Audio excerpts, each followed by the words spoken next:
Assalamualaikum warahmatullahi wabarakatuh. Nah, hari ini saya akan menjelaskan mind mapping UTS Sejarah Dakwah yang diampu oleh dosen Rizkiatul Hasanah S.SOS .com.m.sos.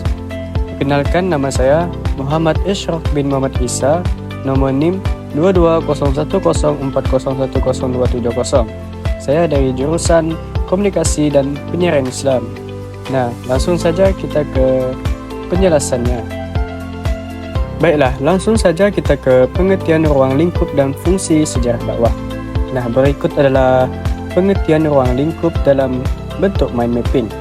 Nah, ruang lingkup atau wilayah atau bidang yang mencakup suatu aktivitas atau topik tertentu. Lingkungan di mana suatu konsep atau objek beroperasi atau diterapkan, batasan dan lingkungan yang mempengaruhi subjek atau topik tertentu. Elemen-elemen ruang lingkup yang pertama adalah waktu, organisasi, tempat, hubungan dan interaksi, peran dan tanggung jawab, yang terakhir aktivitas. Nah, di mana waktu adalah dimensi waktu yang relevan dengan topik atau aktivitas, sepertinya masa lalu, sekarang dan masa depan yang terkait dengan subjek. Tempat, nah, lokasi fisik di mana subjek berada atau beroperasi, ruang geografis atau lingkungan di mana aktivitas terjadi, organisasi, struktur atau entitas yang terkait dengan subjek organisasi, lembaga atau kelompok yang terlibat dalam aktivitas, tindakan atau kegiatan yang dilakukan dalam ruang lingkup. Nah, proses atau praktik yang terkait dengan subjek, peran dan tanggung jawab.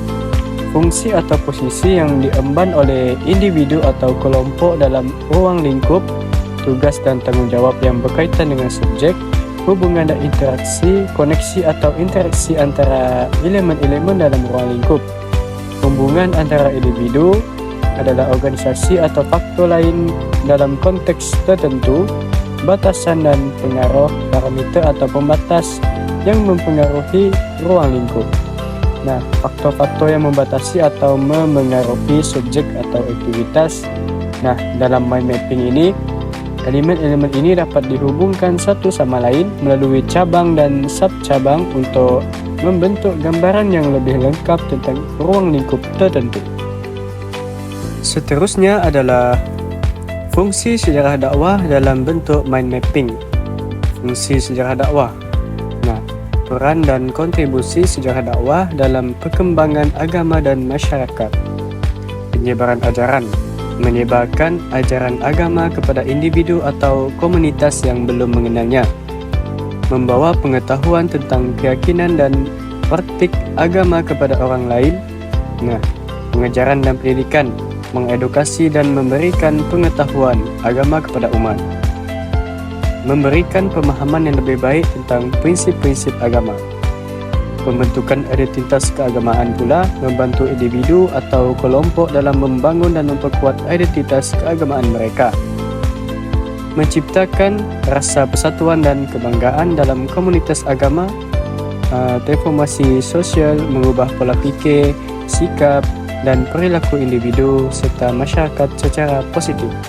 Nah, berperan dalam membentuk norma dan nilai-nilai yang lebih baik dalam masyarakat, pelestarian dan pengembangan budaya, menjaga dan melestarikan warisan budaya yang terkait dengan agama, mendorong inovasi dan pengembangan budaya yang sesuai dengan nilai-nilai agama, pengawasan dan perbaikan, membantu memonitor dan mengoreksi praktik agama yang tidak sesuai dengan ajaran yang benar, mengingatkan umat agar tetap setia pada nilai-nilai agama yang murni. Motivasi dan penguatan spiritual, memberikan dorongan dan inspirasi bagi individu dalam meningkatkan spiritualitas mereka, membantu umat dalam mencapai kesejahteraan. Nah, spiritual dan kehidupan lebih baik. Nah, dalam mind mapping, elemen ini dapat dihubungkan satu sama lain melalui cabang dan sub-cabang untuk membentuk gambaran yang lebih lengkap tentang fungsi sejarah dakwah.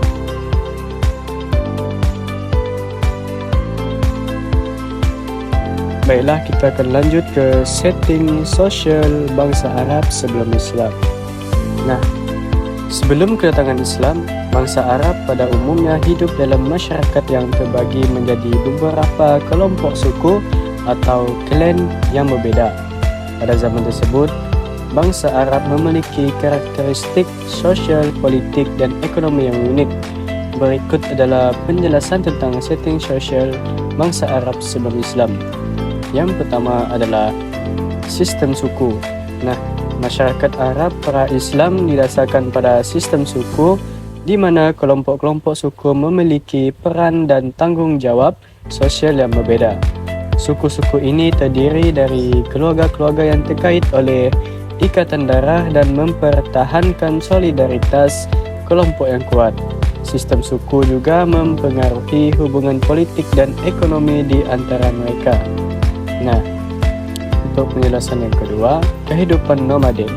Sebagian besar suku Arab hidup sebagai pengembala dan peternak yang nomaden. Mereka menjalani kehidupan berpindah-pindah, mengikuti sumber air dan padang rumput yang tersedia untuk ternak mereka. Kehidupan nomaden ini mempengaruhi pola migrasi suku-suku Arab dan mengakibatkan kurangnya kestabilan geografis. Yang terakhir, adat istiadat dan kehormatan. Bangsa Arab pra-Islam sangat menghargai adat istiadat dan kehormatan. Konsep kehormatan honor dan penghormatan respek sangat penting dalam masyarakat Arab. Mereka menganggap harga diri, kesetiaan, dan keberanian adalah salah satu dari adat istiadat dan kehormatan kepada orang lain. Baik, lanjut kita akan ke konsepsi dan posisi sejarah dakwah Rasulullah. Konsepsi dan posisi sejarah dakwah Rasulullah Nabi Muhammad SAW sangat penting dalam pemahaman agama Islam. Berikut adalah penjelasan tentang konsepsi dan posisi sejarah dakwah Rasulullah SAW.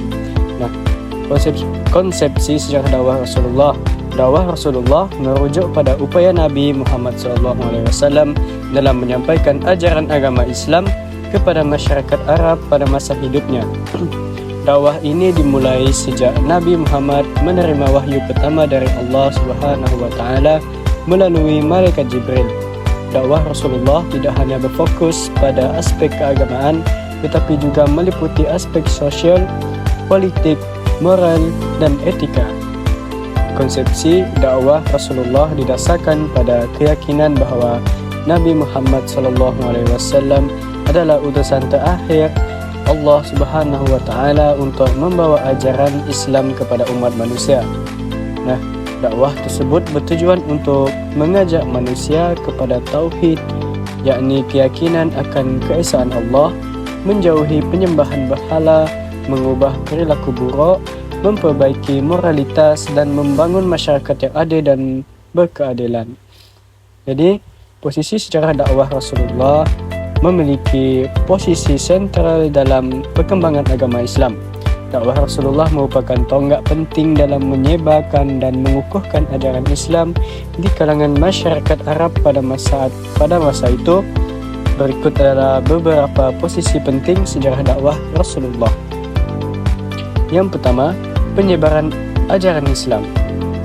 Dakwah Rasulullah adalah perwujudan dari perintah Allah Subhanahu wa Ta'ala untuk menyampaikan risalahnya kepada umat manusia.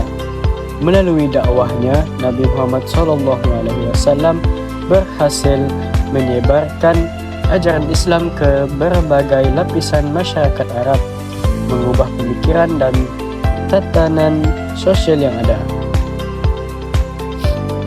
Yang kedua, pembentukan umat Islam.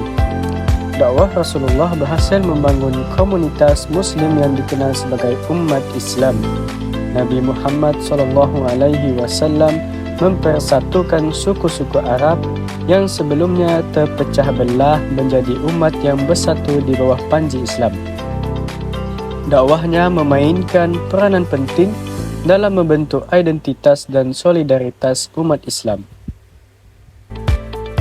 Yang ketiga, pembentukan negara Islam. Selain menyebarkan ajaran agama, dakwah Rasulullah juga membentuk negara Islam di Madinah setelah hijrah dari Mekah. Nabi Muhammad SAW membangun struktur politik, sosial, dan hukum yang didasarkan pada prinsip-prinsip Islam.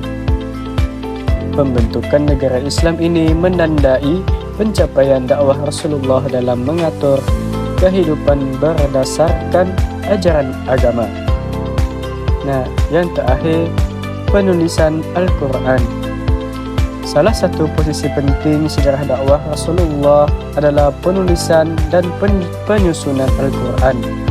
Nabi Muhammad SAW menerima wahyu Allah Subhanahu wa Ta'ala yang kemudian ditulis dan disusun secara teratur dalam bentuk kitab suci Al-Quran.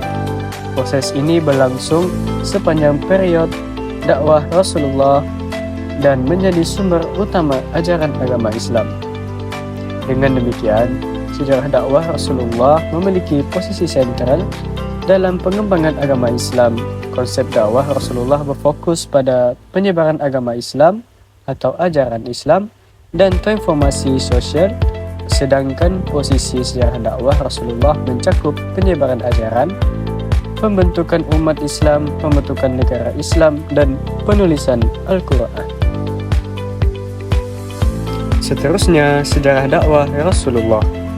Dakwah Rasulullah merupakan salah satu aspek penting dalam sejarah Islam.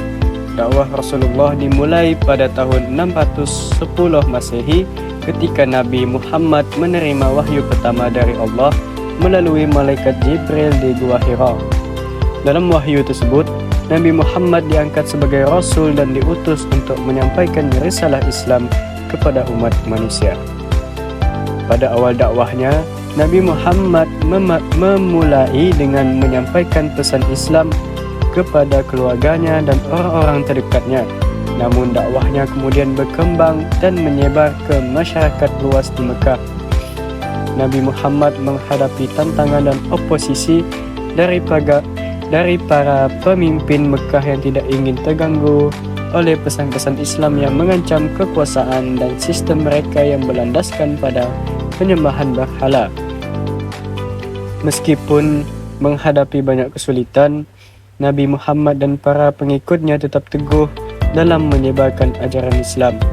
Mereka menderita penindasan, penyiksaan, dan boikot ekonomi.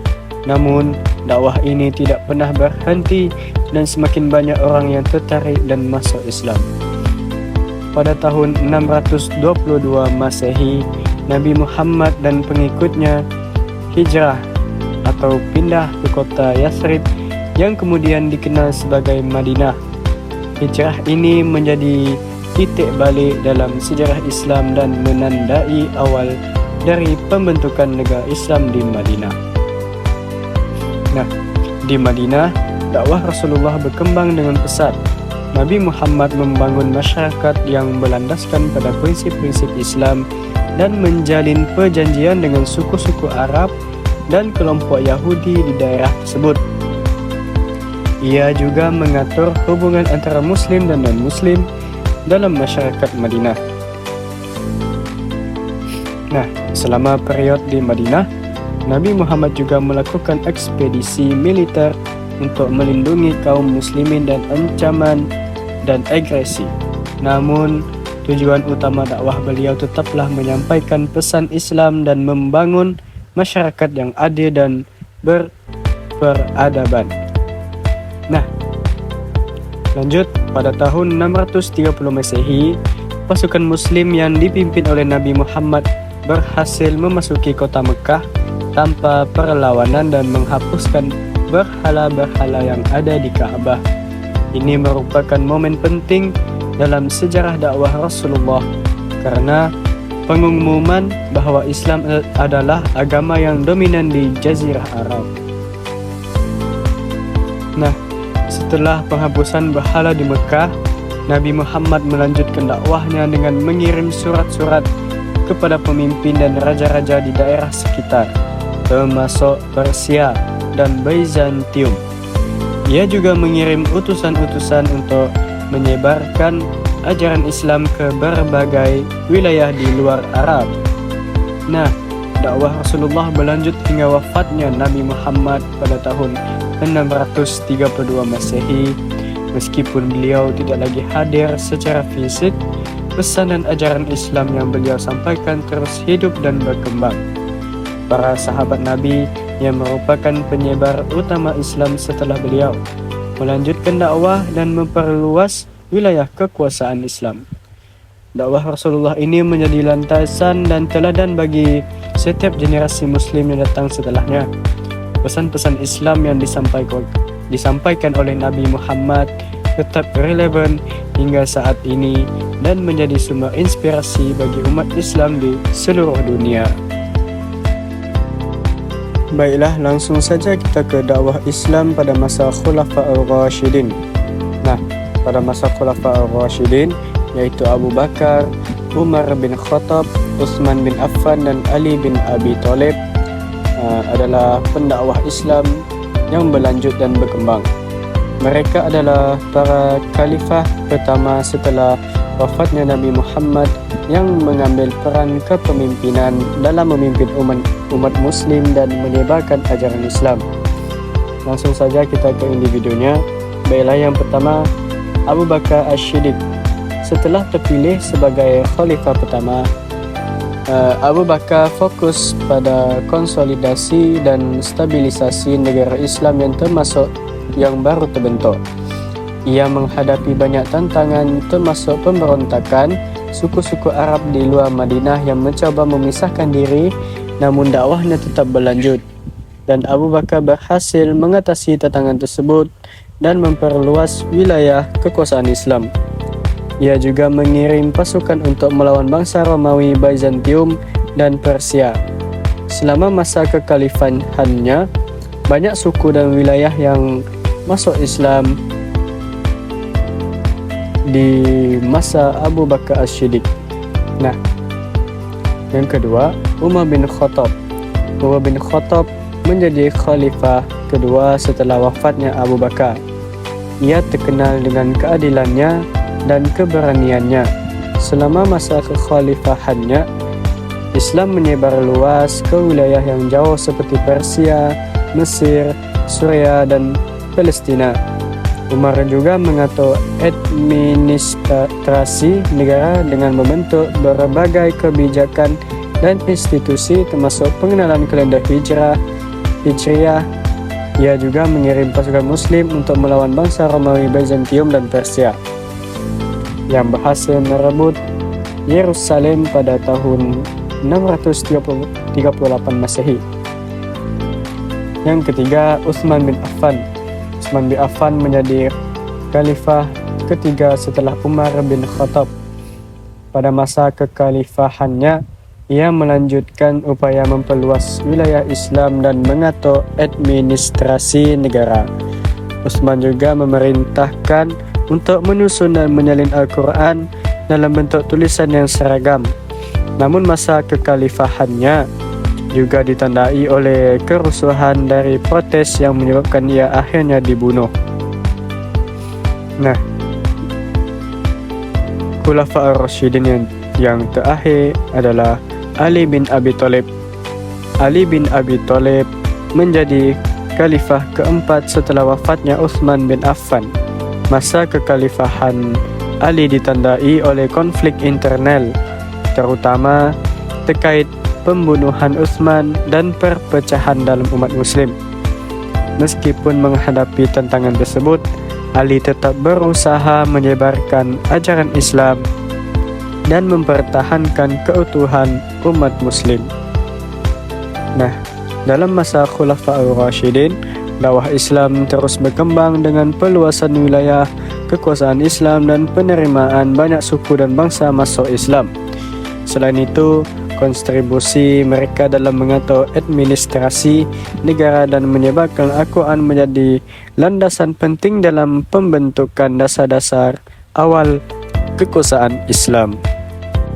Nah, untuk penjelasan yang terakhir adalah dakwah Islam pada masa Daulah Umayyah.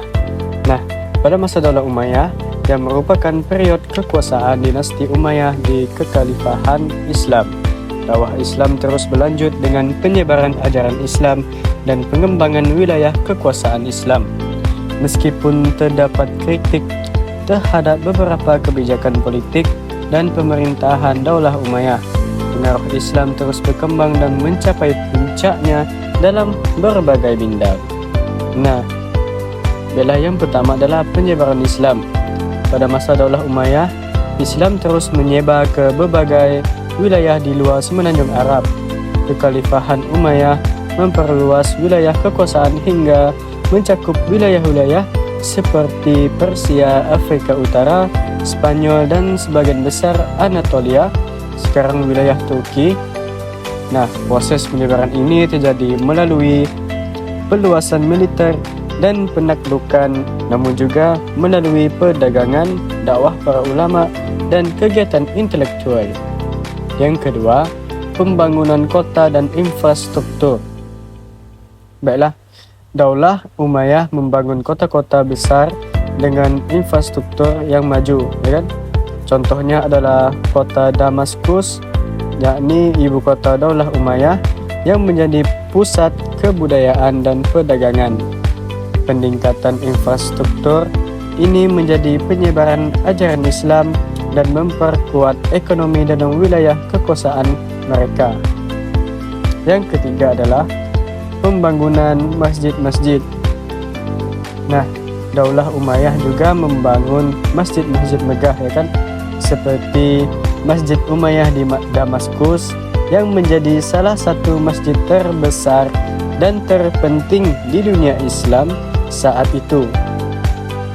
Masjid-masjid tersebut menjadi pusat kegiatan keagamaan, ilmiah, dan sosial dalam masyarakat Muslim. Yang terakhir adalah pengembangan kebudayaan dan ilmu pengetahuan. Nah, pada masa Daulah Umayyah, terjadi kemajuan besar dalam bidang ilmu pengetahuan dan kebudayaan. Kota-kota seperti Damaskus, Cordoba, dan Baghdad menjadi pusat-pusat ilmu pengetahuan dan kegiatan intelektual. Para cendekiawan Muslim melakukan terjemahan dan penyebaran karya-karya filsafat, ilmu pengetahuan, dan karya-karya klasik Yunani ke dalam bahasa Arab. Mereka juga membuat penemuan dalam bidang matematika, astronomi, kedokteran, dan lainnya. Nah, dengan demikian, meskipun terdapat kontroversi dalam kritik terhadap beberapa kebijakan dan tindakan pemerintahan Daulah Umayyah, dakwah Islam terus berlanjut dan mencapai kemajuan signifikan dalam berbagai bidang selama masa kekuasaan mereka. Nah, baiklah, sampai di sini saja penjelasan tentang sejarah dakwah daripada saya. Maaf atas kesilapan saya. Yang baik hanya daripada Allah, yang buruk daripada kita sendiri, yakni manusia, hamba Allah yang hanya berpegang teguh kepada keimanan kita, yaitu beriman kepada Allah. Baiklah, terima kasih kepada semuanya yang telah menonton video saya. Baiklah, wassalamualaikum warahmatullahi wabarakatuh.